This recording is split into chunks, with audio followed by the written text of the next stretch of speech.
Retro Mondays.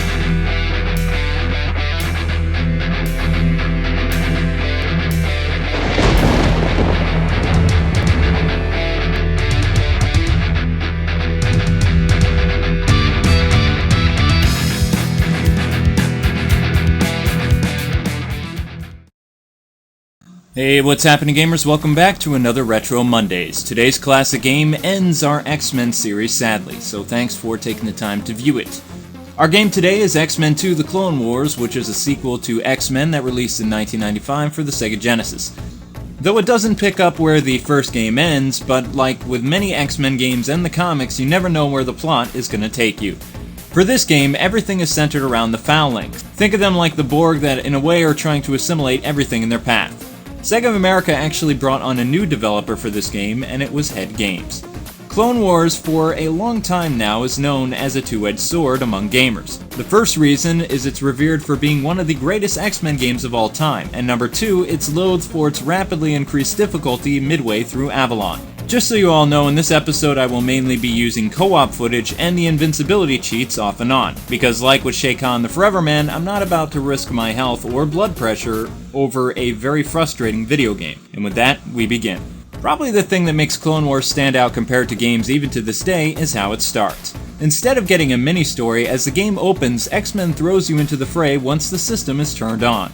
That was a pretty remarkable feature for its time. Even the character you get is completely random, and then you must face off against tanks and ninjas before even getting to the title screen. In terms of the gameplay, each character has a standard attack, can jump, and use mutant powers too, which to activate your mutant power, you just simply press a button. So nice to see Sega using Capcom's mutant training wheel mechanic, but for the entirety of the game. Well, they earn brownie points for that. The levels are massive at scale and require a lot of backtracking, too much actually. Sometimes during the course of the game, you'll need to fight a boss or two on your way to ending the level. But don't worry, after each level is done, the game acts kind of like a save point feature, and unlike the last game, your characters always start with full health, which is a blessing. Character selection is beefed up by 3 additional characters this time around. So now we have Beast, Psylocke, and Magneto join Cyclops, Nightcrawler, Wolverine, and Gambit for this game. Another neat addition is the ability to play with a friend co-op the entire game. Not to mention you don't share lives either, and both players start with 9 lives, which is pretty cool. Each character has their own strengths and weaknesses too, but a good example of this is Beast is very strong, but also very slow. New additions are Logan and Kurt's ability to walk up walls and hang on ceilings, as well as Betsy and Hank can grab onto walls like Ryu from Ninja Gaiden. But overall, the mutant powers aren't that good in this game. Actually, they feel toned down, with exceptions to Summers, whom is actually the best character in this game. Which leads me to the stuff I couldn't stand about this game, and trust me, I have a lot to say, sadly. Let's start with Nightcrawler. Remember how cool it was last time around being able to teleport through walls with ease, defeat any boss with his mutant power, and enemies too? Well, the new developer disregarded the first game and removed all the good stuff. I know, right? From the awesome assist characters and even Kurt's teleport, now it just plain sucks. There's no way to move through walls and even stuff above you. Bosses can damage you no matter what, and the teleport is delayed a second before it actually activates. I mean, seriously, how could they do that to Nightcrawler? I wasn't lying when I said this game was massive. The levels are huge in this game, and that's actually a bad thing. Most of the reasons why this game is known for being incredibly challenging is the levels seem to echo on forever. In fact, I've timed some of them. It takes almost 15 minutes to beat one area, and that's not counting the additional zones within that chapter. See, Genesis games didn't really know how to find a happy balance for a game's challenge factor. The games were either really easy or punishing difficult. What made this game hard had nothing to do with the controls or enemies you face. Actually, it's all the backtracking, bad enemy placement, lack of good health power-ups, and the size of the zones that really turn this game bad.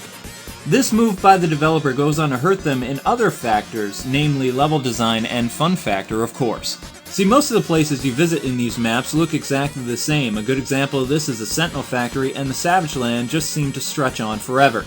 Not to mention this game is devoid of many color palettes, so it just paints a very bland picture throughout the game. Combine this with the size of the location, and this game tends to get boring very fast, and the fun melts away, replaced with frustration. Unlike the last X-Men game we looked at. Music and sound effects are nothing to brag home about either. They aren't terrible, mind you, but they aren't really good either. Personally, I don't want to spend too much time on this game's difficulty. I will say that its learning curve was okay, but then the game becomes horribly unbalanced during level 3 and just gets worse from there. Frankly, this game has more bad qualities than good, and I could go on and on about that, but that's not the nature of this show. So it's time to move on to the good qualities of this game, and there are a few. Graphics for this game look incredible for a Genesis game, mind you.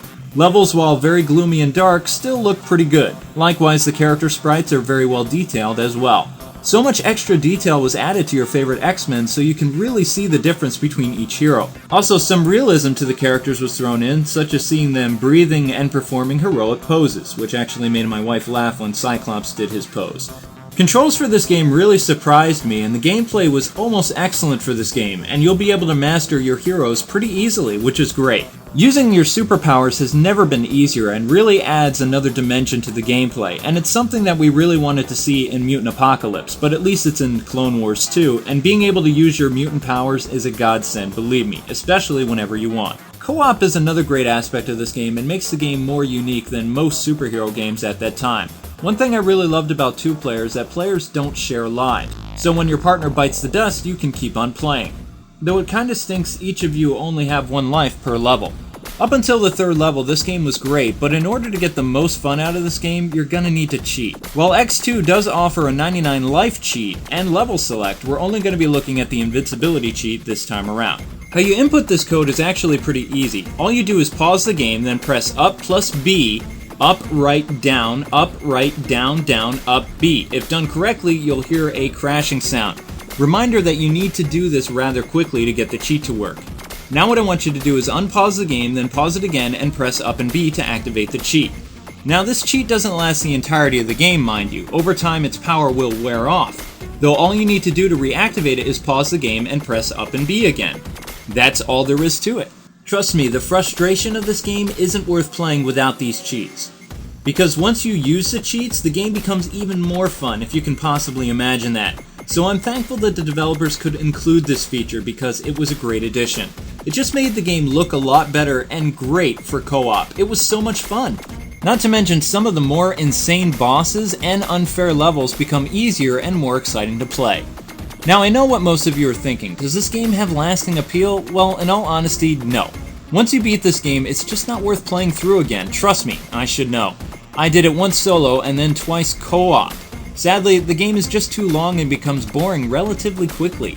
Add on the lifeless environments and average music, it's just not worth sitting through more than once.